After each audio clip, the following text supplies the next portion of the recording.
If you've looked into making money online recently, you've probably felt like this. Your feed is constantly packed with marketers, claiming you can push a few buttons, spin up a basic AI tool, and sit back while passive income rolls into your bank account. That volume of noise causes paralysis. It makes it nearly impossible to figure out what is a legitimate business strategy and what is just someone trying to sell you a course. Here's the reality of the market right now. AI is not an autonomous money printer. It does not create value out of thin air. It operates strictly as a multiplier of your existing inputs. If you input zero unique skill or effort, you get zero unique value out. Selecting a tool requires a brutal audit of what you actually bring to the table. If you don't map the right software to your specific assets, you will burn time and capital trying to force a system to do something it wasn't built for. Professionals do not evaluate these tools based on landing page hype. They run them through a specific trade-off framework to assess their actual viability. This chart maps that core equation. Across the bottom, we have the barrier to entry, how much effort or technical skill it takes to use a tool. Up the side, we measure the actual market value of what that tool spits out.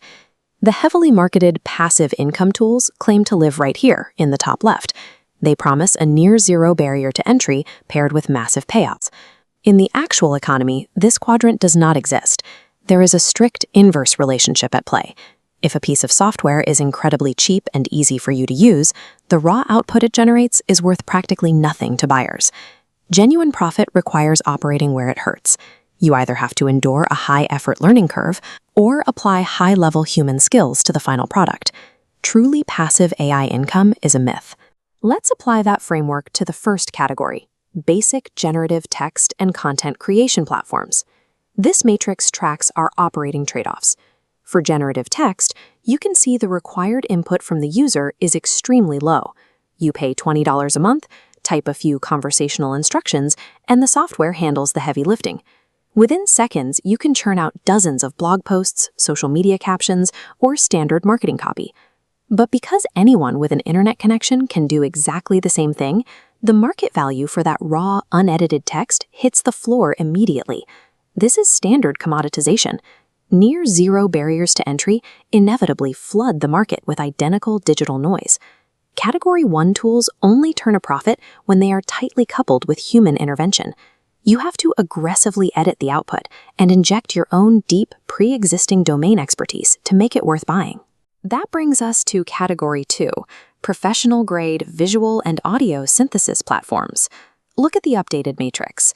When we move to generating high-fidelity images or sound, the required input from the operator spikes dramatically. Generating a single random picture is easy, but achieving strict style consistency across a campaign or carefully curating a specific brand aesthetic requires hundreds of hours of trial, error, and prompting refinement. The financial upside here is substantial. You are producing assets that agencies routinely charge thousands of dollars to commission manually. But before you can monetize that upside, you hit a major structural roadblock. You run straight into murky copyright laws. Corporate B2B clients are hesitant to buy raw, synthesized assets because you cannot guarantee clear intellectual property ownership.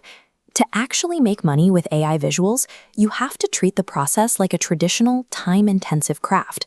You are an art director using a complex tool, not a user clicking a download button. The final group, Category 3, focuses on complex automations and autonomous agents.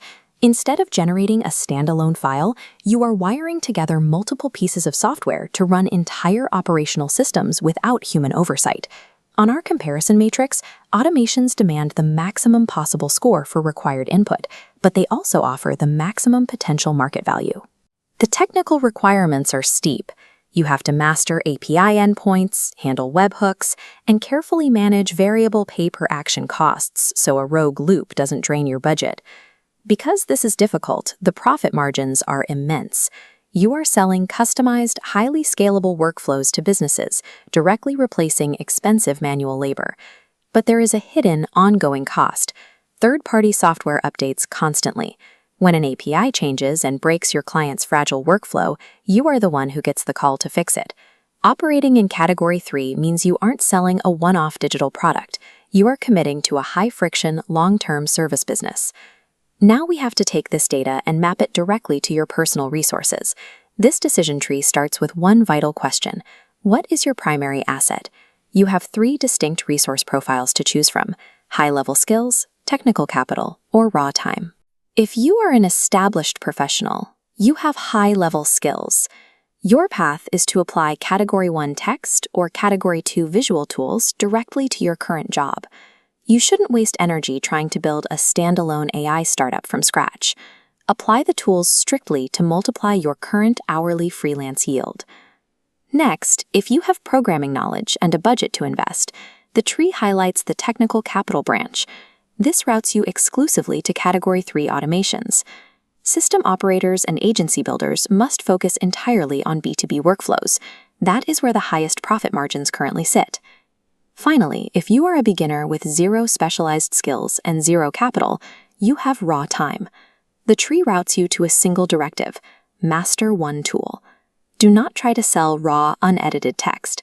Instead, select one visual or audio synthesis platform and invest hundreds of hours mastering it. Success for a beginner requires taking an arduous, isolated route. You have to outwork the crowd until you reach the top 1% of operators who actually control the software.